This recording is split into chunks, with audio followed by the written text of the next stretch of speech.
First of all, I'd like to state that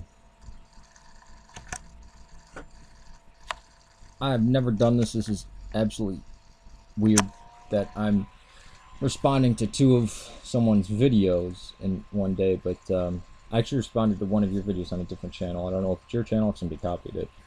And I'm speaking to Andy from Captain Andy, I believe it, Andy from Sheldon.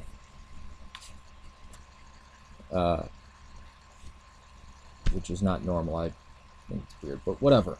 After I said that, I watched the video channel that you were on, that video of yours, and that was pretty good. And I saw another one. I was like, all right, check this one out. I was convinced I was going to stay out of this, and then I'm like, too much in there. I can't tell you how right you are on many points. Imagine how pissed I feel when I hear when I go to get a job and it says ethnicity and it says white, non-Hispanic.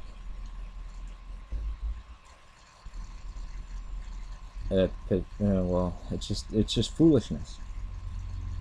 But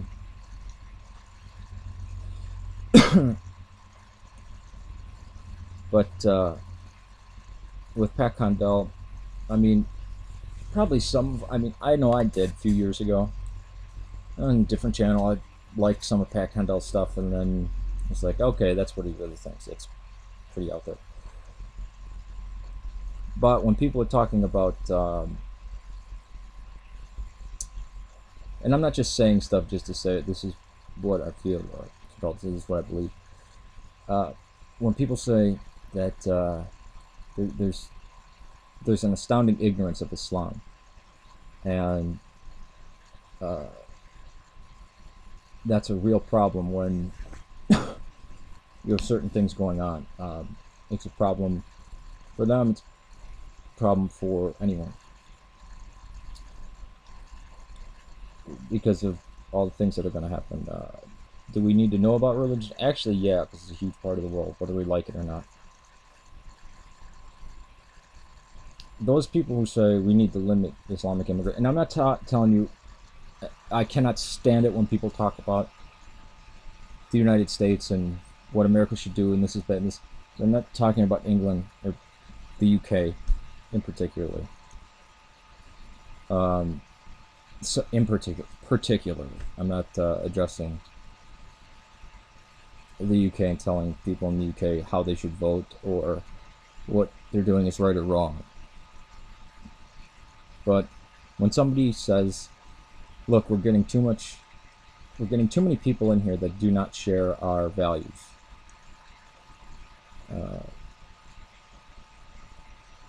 and it's going to this is going to be a problem,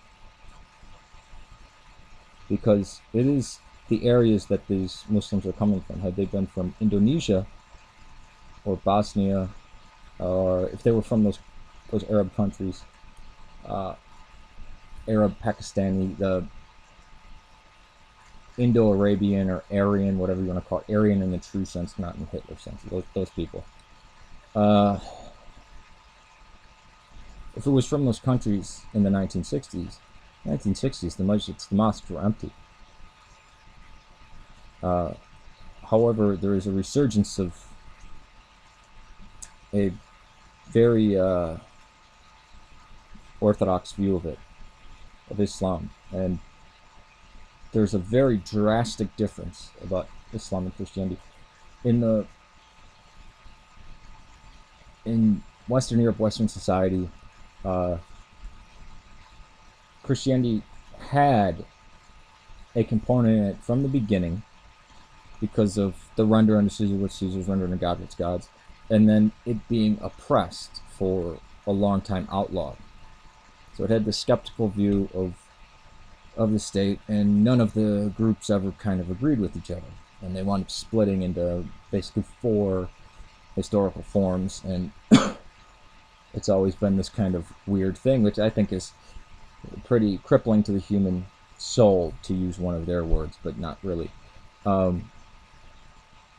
Which is, turn the other cheek. I despise that. Islam grew up with an expanding empire. and conquest. So if you hit people of the same, talking about culture, if they were Coptic, if they were Syriac Orthodox, if they were Mandaean, if they were Zoroastrian, it would be different. Or if they weren't, if they were Ismaili or Kharijiite Muslims. But the brand of Sunni Islam that is very popular, and I mean extremely popular, is one that you cannot tolerate the non-believers. Maybe you can subdue and destroy and subdue and enslave the Christian and the Jew and the Sabaean. But of the other ones, you can't tolerate them. And actually, this is not really an extrapolation. This is direct. This is command. And when people say, well, it's not in the Quran,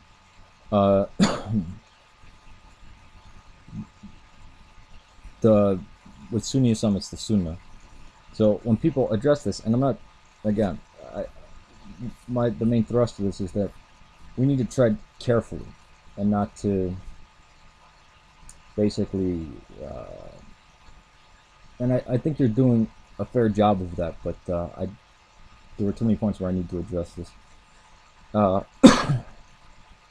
Because you are actually a good representation of a rational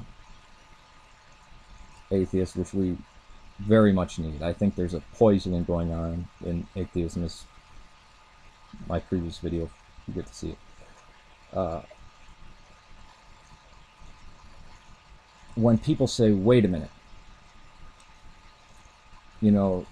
a huge, either the majority or a huge minority, a significant amount, say they want execution for free speech, because out of Europe, again, I forgot to say this, I lost the train of thought, saw the wars between the Catholics and Protestants on Protestants, and they said, screw that, enough of that, right? At least when the states got founded, they said, no, we're not going to have that over here. Thomas Jefferson and all that. And about that same time, you had things going on. You had France in its turmoil. It's going to be kind of like a outlawing religion. How is it going to work?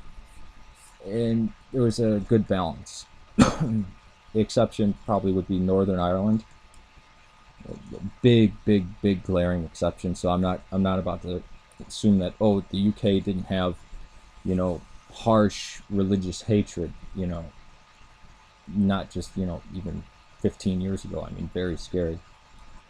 But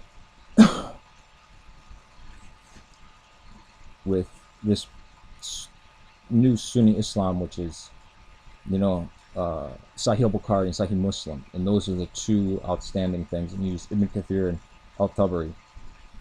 Going back to this is very scary, because democracy is not to be tolerated. You cannot tolerate those other people. Turn the other cheek of this religion becomes, you have to do it, and there's a direct political association. There's the state of Islam, the Khilafah, state of Khilafah, that must be maintained, and it must be brought back.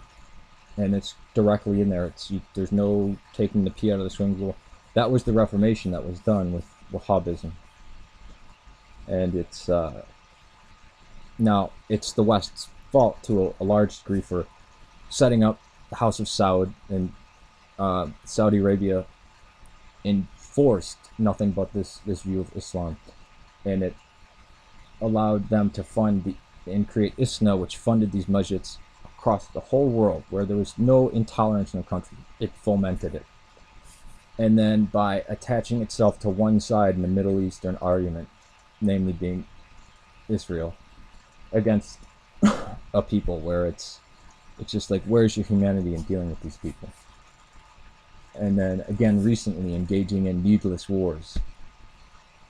So it's not as if the West has their hands clean, particularly the United States. But there is, when people say this, there's a lot of people who despise, who actually, it's the command of their religion to be against democracy. They cannot be for it, or it's this, things like that. Dress codes for women, and very harsh view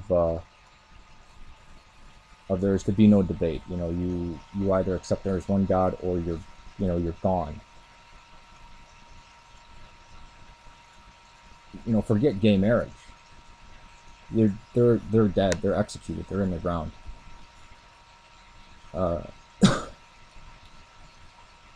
I can understand. I think we have to appreciate concerns like that. And my phone is going off. Peace to you. Great video.